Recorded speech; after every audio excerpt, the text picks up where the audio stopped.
Uh, Comes to mind in a minute, a second, as soon as you start talking. February 1983. Before then. December 82, we were in Acapulco with our kids over the Christmas, New Year's vacation. And New Year's Eve, Terry didn't feel well.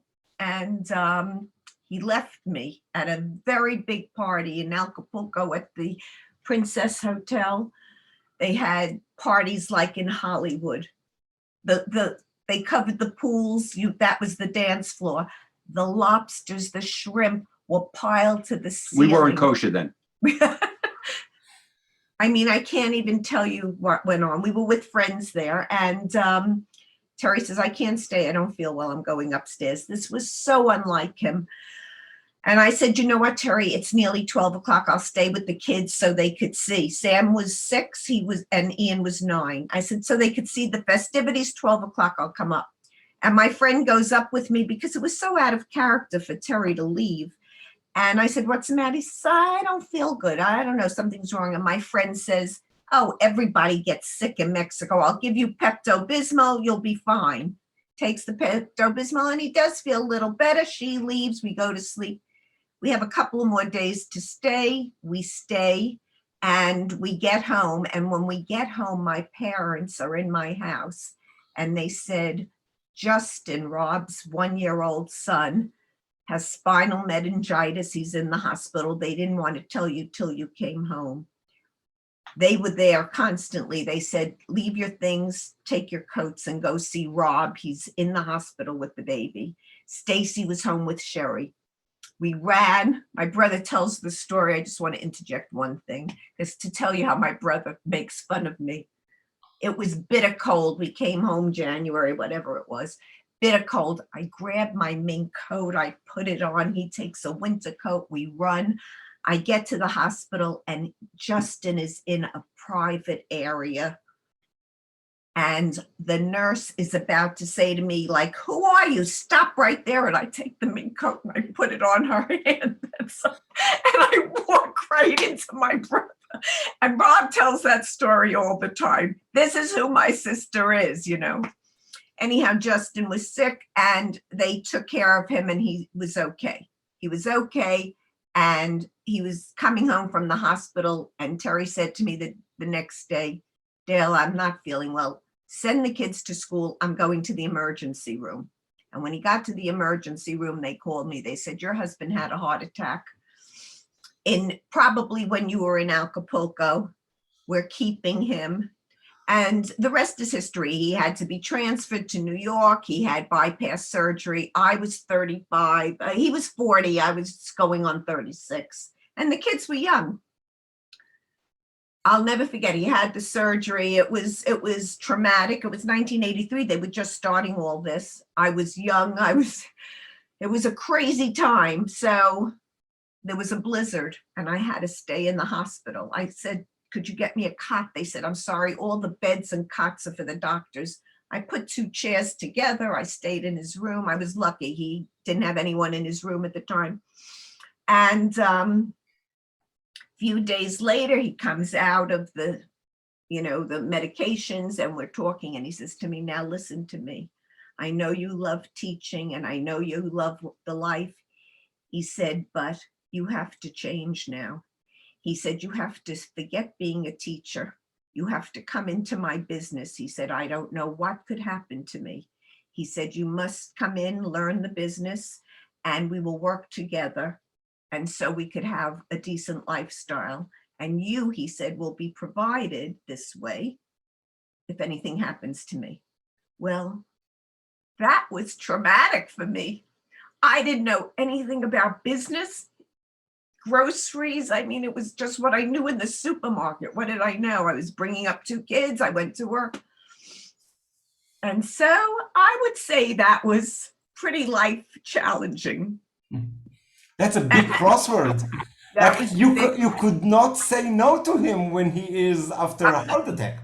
I said, I'll do whatever you want me to do. I thought, I couldn't believe it. I couldn't believe it. But we made a go of it. We became successful. because it was the two of you together. I just said that to Ian yesterday. I said, Ian, I knew nothing. Together we worked, we complemented each other, and we managed. Wow, thanks for the story. It's unbelievable. Yeah, that was pretty strong. What about you? You have Terry, what is the crossroad that comes? I have I have two of them, and the first one is I keep going back to August 4th, 1961. You know, that kiss that put us. It was a crossroad for me. Never kissed a girl like that before, and you know, it just put us on this trajectory. With passion, you kissed? Yes. Okay. Excuse me, I didn't interrupt your stories. Okay.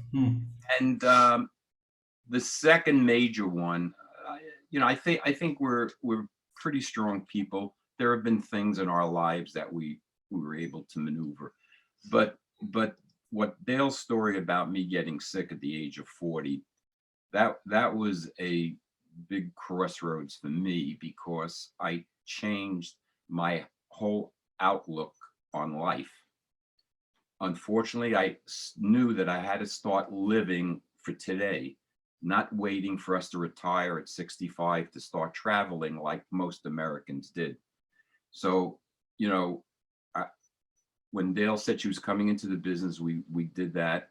And then we started going places. We started seeing the world. I mean, it was just a wonderful experience while still having our business and you know, working and growing the business, and you know, whatever challenges we had, and I think I spoke to you about one, we sort of overcame it. And to this very day, you know, I never stopped thinking about my health issues. I always say to myself, what have I done in life? You know, everybody's so philanthropic, philanthropic people, you know, they give their time to organizations. Me, I'm like always working because of the business. You know, what can I give back to this world? And what happened after me getting sick so young in life, and having some wonderful medical from experiences in New York City, many young men after that who had early heart attacks, they would call me, or I would reach out to them, and I would give them hope, because when the doctor told me and Dale that, look, Mr. Goldberg, you're 40 years old, you have almost 3 of your major arteries blocked. We can give you medications, you can live like a 70-year-old man, and whatever happens. He said, or you can try this new surgery, and you know, it's new. I mean, who knows? We're going to open your chest, whatever. And we didn't think twice about not doing this. Today, I hear so many people saying, oh, I need a new knee, but I won't do it now. I need a new hip, I won't do it now. Heart surgery, now I'd rather take pills. And I don't understand it. I know. There was no in between for us as far as that was. There was no in between, but we had the faith. We had the, I don't know, the commitment. But after I don't know if you remember this, after the doctor told us, we were in New York City, and we went to a famous restaurant. We knew we had a reservation because we knew afterwards we would try to beat the traffic and have dinner in the city. And I remember the two of us sitting in that restaurant, and I could not stop crying. I mean, we were fearful. It wasn't that we weren't fearful, but what was left? I mean, we had to make a decision and move on. Again, it's in life taking a risk, and whatever the outcome is, you have to live So with it goes back to your message of life, which is you pronounce it so beautifully. I'm just taking it back to there. Is that once you have a commitment, and you both have commitment to life, there is no questions. There is no looking back. There is no looking to the side. You believed, both of you believed that your love will win. I know it sounds like an ending of an American story, of like a Hollywood movie, but otherwise, logically, I cannot understand that certainty of decision that you both made. And how do I know that it's certainty? Because when you'll see this video, you'll see how you just told the story together. There was no, I thought that, like, no, it was like, boom, together. So, and I believe that those cross eyes decisions happened so many times when you didn't know where to go. And if I may take it into the to a caption, which always, you know, a storyteller needs a caption, is when you love, you know. And you love, you know, good. I like it. That's a good one. I like it.